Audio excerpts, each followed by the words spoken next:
अब हम डिस्कस करेंगे next two phases of aerobic respiration. पहली फेज यानी कि ग्लाइकोलाइसिस को हम डिस्कस कर चुके हैं। अब हम डिस्कस करेंगे ऑक्सीडेशन ऑफ पायरुविक एसिड और थर्ड फेज को डिस्कस करेंगे क्रेब्स साइकिल, जिसको हम ट्राई कार्बोक्सिलिक एसिड साइकिल या टीसीए साइकिल भी।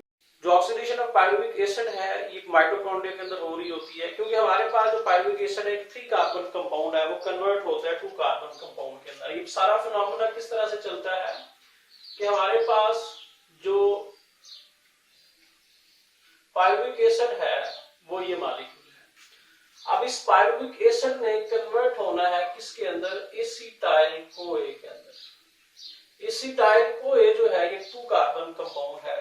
अब इस सारे प्रोसीजर के अंदर क्या होगा कि जो एक NAD+ है वो कन्वर्ट हो जाएगा किसके अंदर, NADH+ के अंदर, और यहां से कार्बन डाइऑक्साइड का एक मॉलिक्यूल भी रिलीज हो जाएगा। क्योंकि इसको कोए एंजाइम चाहिए, तो कोए एंजाइम जो है वो भी साइकिल का हिस्सा बन जाएगा। तो इस तरह से CH3 जो है वो यानी कि 3 कार्बन कंपाउंड जो है वो 2 कार्बन कंपाउंड के अंदर कन्वर्ट हो रहा होता है। यहाँ पे जो एंजाइम अपना रोल प्ले करेगा उसको हम कहते हैं पायरुविक एसिड या pyruvate dehydrogenase. Pyruvate dehydrogenase enzyme का नाम दे रहे होते हैं। तो उसके बाद ये जो हमारे पास एसिटाइल कोए है, इस एसिटाइल कोए ने हिस्सा बन जाना है किसका, क्रेब्स साइकिल का, टीसीए साइकिल का। ये सिट्रिक एसिड साइकिल जो उसका हिस्सा बन जाएगा। उसका हिस्सा किस तरह से बनेगा उसको हम देखते हैं। नॉर्मली क्या होता है कि यहाँ हेक्सालोएसीटेट जो कि क्या है, 4 कार्बन कंपाउंड है। अब यहाँ पे हमारे पास ये जो एसिटाइल कोए है वो इस साइकिल का हिस्सा बनेगा।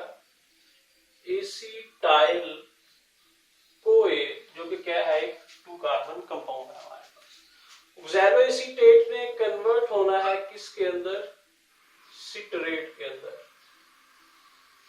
अब 4 कार्बन ये है, 2 कार्बन यहां से आगे, तो ये 6 कार्बन हमारे पास जो सिट्रेट है ये बनता है। और इस साइकिल के अंदर क्या होगा, वाटर का एक मॉलिक्यूल भी इस साइकिल का हिस्सा बनता है, इस साइकिल के अंदर ऐड होगा और यहां से रिमूवल होगी किसकी, कोएंजाइम की। जो कोएंजाइम बेसिकली इस 2 कार्बन के साथ है वो यहां से रिलीज हो जाएगा। और यहाँ पे एक एंजाइम अपना रोल प्ले करेगा, जिस एंजाइम को हम कहते हैं synthase enzyme. Citric acid synthase जो है अपना रोल प्ले करेगा। उसके बाद जो सिट्रेट है, इस सिट्रेट ने कन्वर्ट होना है किसके अंदर, अकोनिटेट कंपाउंड है जो कि 6 कार्बन कंपाउंड है, उसके अंदर इसकी कन्वर्जन होगी। अकोनिटेट जो है वो आगे कन्वर्ट होगा किसके अंदर, आइसोसिट्रेट के। और इन दोनों जगहों पे एक ही एंजाइम अपना रोल प्ले करेगा। उस एंजाइम को हम कहते हैं अकोनिटेज एंजाइम अपना रोल प्ले कर रहा होता है।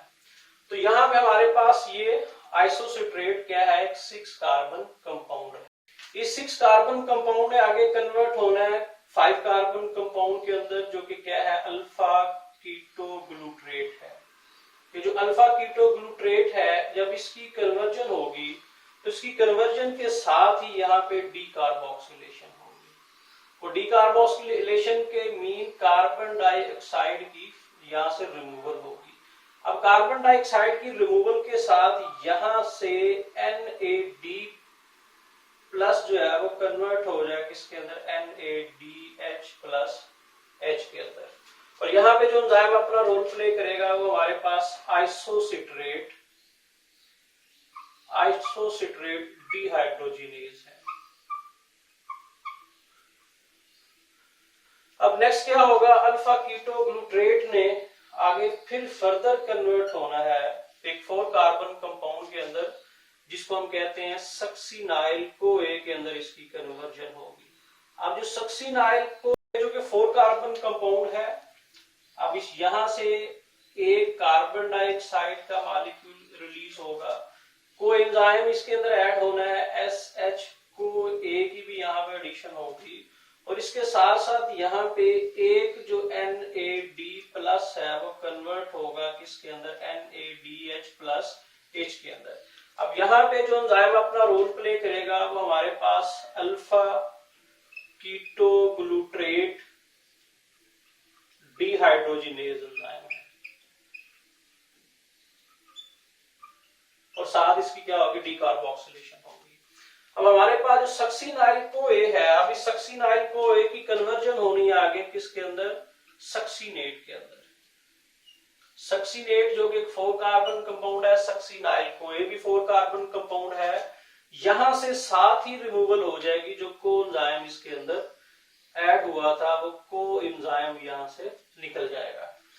और इसके साथ यहां पे जीटीपी कन्वर्ट होगा जीटीपी के अंदर। अब साथ ही बेसिकली जब ये कन्वर्जन होगी तो यहाँ पे इसी तरह से एक जो एडीपी है वो कन्वर्ट हो जाएगा किसके अंदर, एक एटीपी के मॉलिक्यूल के अंदर। और यहाँ पे जो एंजाइम अपना रोल प्ले करेगा उसको हम कहते हैं कि ये सक्सीनेट काइनेज एंजाइम है। सक्सीनेट ये सक्सिनाइल को एक काइनेज एंजाइम है। अब सक्सीनेट जो कि 4 कार्बन कंपाउंड है, इस 4 कार्बन कंपाउंड ने आगे कन्वर्ट होना है किसके अंदर, फ्यूमारेट के अंदर। अब फ्यूमारेट है क्या, अब इस यहाँ पे इसकी ये भी सक्सीनेट भी 4 कार्बन कंपाउंड है, फ्यूमारेट भी 4 कार्बन कंपाउंड है। सिर्फ यहाँ पे क्या होगी, सक्सीनेट से 2 जो हाइड्रोजन है वो निकलेंगे। अब उन 2 हाइड्रोजन को निकालना किसने है, यहाँ पे एक जो FAD+ है ये कन्वर्ट हो जाए किसके अंदर, FADH2 के अंदर। और इसके साथ साथ यहाँ पे जो एंजाइम अपना रोल प्ले करेगा वो हमारे पास है सक्सीनेट डिहाइड्रोजिनेज, सक्सीनेट डिहाइड्रोजिनेज। और फ्यूमारेट जो है, इस फ्यूमारेट ने आगे कन्वर्ट होना है, इसकी कन्वर्जन होगी किसके अंदर, मैलेट के अंदर। अब मैलेट के अंदर कन्वर्जन होने के लिए यहाँ पे भी वाटर का एक मॉलिक्यूल क्या ऐड होगा। अब यहाँ पे जो एंजाइम अपना रोल प्ले करेगा उस एंजाइम का नाम देते हैं फ्यूमारेज। अब लेटर ऑन क्या होगा, मैलेट जो है इसने अल्टीमेटली कन्वर्ट हो जाना है किसके अंदर, ऑक्सैलो एसीटेट के अंदर। दोनों 4 कार्बन कंपाउंड है और यहाँ पे प्रोडक्शन होगी किसकी, एक जो NAD+ है ये कन्वर्ट हो जाएगा NADH+H के अंदर। जहां पे जो एंजाइम अपना रोल प्ले करेगा वो हमारे पास है जी मैलेट डिहाइड्रोजिनेज, यहाँ पे अपनी एक्टिविटी को परफॉर्म कर रहा होगा। तो इस तरह से अल्टीमेटली जो एसिटाइल को 2 कार्बन कंपाउंड था वो साइकिल से होता रिमूव हो गया in the form of carbon. First carbon यहाँ पे रिलीज हो गई है, सेकंड कार्बन जो है यहाँ पे इसकी रिमूवल हो गई है। और अल्टीमेटली जो ऑक्सैलो एसीटेट से साइकिल शुरू हुआ था तो ऑक्सैलो एसीटेट जो है वो दोबारा उसकी फॉर्मेशन हो रही होती है। फर्स्ट NADH यहाँ पे बनता है, सेकंड NADH यहाँ पे बनता है, थर्ड NADH यहाँ पे बनता है। और इसके साथ क्या है, FADH2 की प्रोडक्शन हो रही है। एक दफा साइकिल चले एक ही प्रोडक्शन होती है और इसके साथ एक जो है वो ATP की प्रोडक्शन यहाँ पे हो रही होती है। अगर हम देखें कि इसका एनर्जी बैलेंस क्या है, एनर्जी बैलेंस को अगर हम डिस्कस करें, पहले हम देख लेते हैं सेकंड फेज है सेलुलर रेस्पिरेशन की, वो कौन सी है, वो हमारे पास ऑक्सीडेशन है, ऑक्सीडेशन ऑफ पायरुवेट। अब यहाँ पे क्योंकि एक ग्लूकोज की वजह से ऑक्सीडेशन जो है वो 2 दफा होगी, क्योंकि 2 पायरुविक एसिड के मॉलिक्यूल की फॉर्मेशन हो रही होती है। इट मीन कि यहाँ पे जो NADH की प्रोडक्शन होगी, जो NADH बनेंगे 2 NADH यहाँ पे बन जाएंगे। उसके बाद हमारे पास क्या होगी, क्रेब्स साइकिल है। तो क्रेब्स साइकिल के अंदर अगर हम देखें ATP कितने बन रहे हैं, क्योंकि एक पायरुविक एसिड ये साइकिल एक दफा चलाएगा और 2 पायरुविक एसिड बनते हैं ग्लूकोज से, तो 2 दफा साइकिल चलेगा, 2 ATP बनेंगे। FADH2 कितने बनेंगे, वो भी 2 ही बनेंगे। NADH प्लस H की कितनी फॉर्मेशन होगी, ये 6 बनेंगे।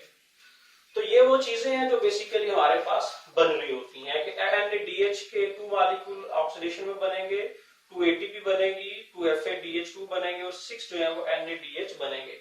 अब अल्टीमेटली हमारे पास ये जो NADH2 बने हैं, इन्हें अल्टीमेटली एटीपी के अंदर कन्वर्ट होना है। अब हम नेक्स्ट वीडियो के अंदर देखेंगे किस तरह से NADH और FADH2 एटीपी के अंदर कन्वर्ट हो रहे हैं, और हम ये भी देखेंगे कि हमें टोटल या नेट कितनी एटीपी मिल रही होती है जब ग्लूकोज का एक मॉलिक्यूल कंप्लीटली ब्रेक डाउन हो जाता है। Thank you very much.